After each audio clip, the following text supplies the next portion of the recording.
Super Sunny लोग की यार इस एपिसोड की स्टार्टिंग में हम देखते हैं जो सीनियर जो होता है वो नीचे आके गिरता है। वो कहता है आखिरकार अब इस स्टार वाइट टाइगर को हुआ क्या है।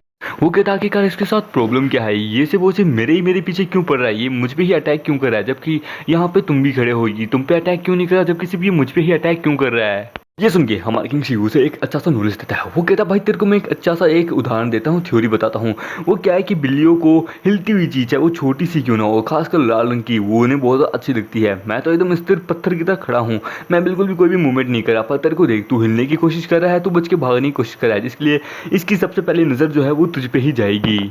कहता चल मैं तेरे को एकदम ऐसा प्रैक्टिकल बताता हूँ। देख ऐसा क्या है कि तेरे पास विंग्स है और मैं क्या एकदम स्थिर खड़ा हूँ, मैं एकदम कोई मूवमेंट नहीं करा, पर लेकिन तेरे पास विंग्स है तो तू यहाँ से भागने की कोशिश कर रहा है और तू भाग रहा है इस प्रकार से। ये तेरे को ऐसा धागे से लिपटा हुआ एक डोरा समझिए, जैसे बिल्ली एक रुई के धागे रुई के एक बॉल से खेलती है, क्योंकि वो रुई का बॉल इधर उधर हिलता रहता है, जिसके लिए वो उसके पीछे भागती है। ठीक उसी प्रकार से तेरे पास ये विंग होने के कारण तू हवा में उड़ रहा है और ये समझिए कि तू इसके लिए भाग रहा है, तो उसके लिए ऐसा चारे के बराबर है। ये तेरे को इसलिए पकड़ रही है क्योंकि ये बस तेरे साथ ऐसा खेल रही है, तेरे को मार नहीं दी। और इसे मारना हो तो एक ही स्लैश में तेरे को मार देती है, बस ये तेरे को कहीं जाना देना नहीं चाहती, इसलिए ये बस तेरे साथ खेल रही है, समझे ना।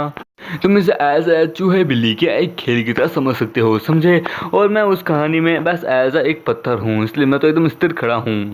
ये सुन के वो सीनियर कहता है ओह तो ऐसी बात है, यानी कि ये ऐसा एक चूहे बिल्ली का गेम जैसा है, यानी जिसके ऊपर मूवमेंट करेगा, जो मूवमेंट करेगा ये उसके पीछे भागेगा। ठीक है, तो अब मेरे पीछे तो ये बहुत ज़्यादा खेल लिया, अब तुम्हारी बारी, अब तुम भाग के दिखाओ।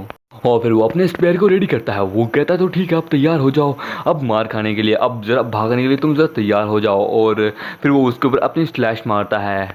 वो कहता है कि अगर तुम स्लैश से बच गए तो ठीक है, तो नहीं तो फिर इस बिल्ली का खाना बनने के लिए तैयार हो जाओ। और फिर वो उसके ऊपर अपने स्पेयर से उसके ऊपर अटैक कर देता है हमारे किंगशी पे। हमारे किंगशी उसके अटैक से बार बार बचता है। वो कहता है मैं लमसम बच गया, पर लेकिन उसका जो अटैक है वो घूम के फिर से हमारे किंगशी की तरफ बढ़ने लगता है।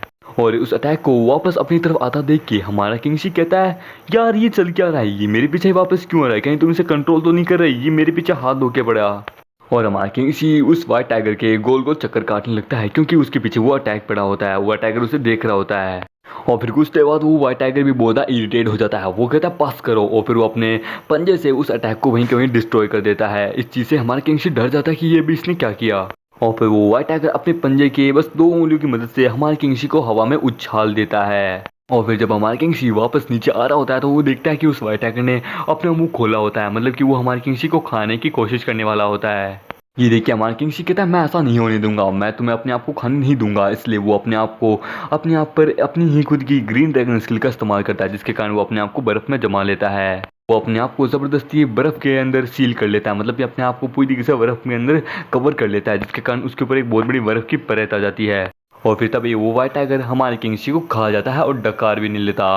और फिर हम देखते हैं उस वाइट टाइगर के स्टमच के अंदर, मतलब कि पेट के अंदर, जहाँ पे हमारा किंगशी उसके पेट के वो एसिड होता है जिससे खाना गलता है, उसके अंदर आके गिरता है। हमारे किंगशी को कुछ नहीं होता।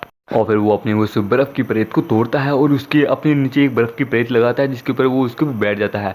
वो कहता है मैं तो बाबा बचा, अगर मैंने अपने ऊपर अपनी ग्रीन ड्रैगन स्किल का इस्तेमाल नहीं किया होता तो अब तक तो मैं ये मुझे खा जाता, और मैं अब तक इसके पेट के स्टमच के एसिड के अंदर आके गिरता, जिसके कारण मेरी तो हड्डियाँ तक भी नहीं बचती, मैं तो पूरी तरीके से गल ही जाता। शुक्र है कि मैं बच गया।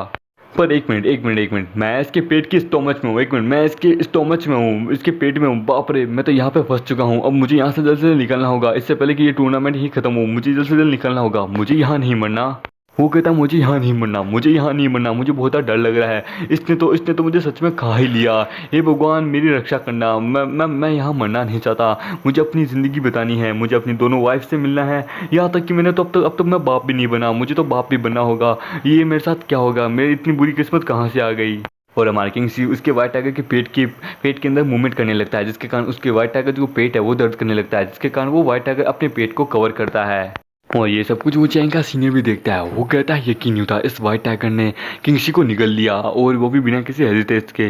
यकीन नहीं होता इसने ये अपना पेट इसलिए कवर करके रखा है क्योंकि इसने पूरा बर्फ़ का एक सिल्ला अपने पेट के अंदर निगल लिया है, क्योंकि किंगशी ने अपने इसके पेट में जाने से पहले अपने आप को पूरी तरीके से बर्फ़ में कवर कर लिया था, जिसके कारण शायद तक वो बर्फ़ अब इसके पेट में चुभ रही होगी, जिसके कारण इसने अपने आप को कवर करके रखा होगा। तो यानी यही मेरे लिए अब एक सही मौका है, मैं इस तरह किंगशी को भी मार दूंगा, इसी तरीके से किंगशी का भी खेल खत्म, और यहाँ तक कि इस वाइट टाइगर को मार के मैं बहुत ज़्यादा पॉइंट भी गेन कर लूँगा, यानी एक तीर से दो निशाने हो जाएंगे। ये एक गुड चांस है इसे मारने का। और इसी के साथ ये एपिसोड नहीं खत्म होता है। तो दोस्तों मिलते हैं अगले नई वीडियो में, जब तक के लिए बाय बाय।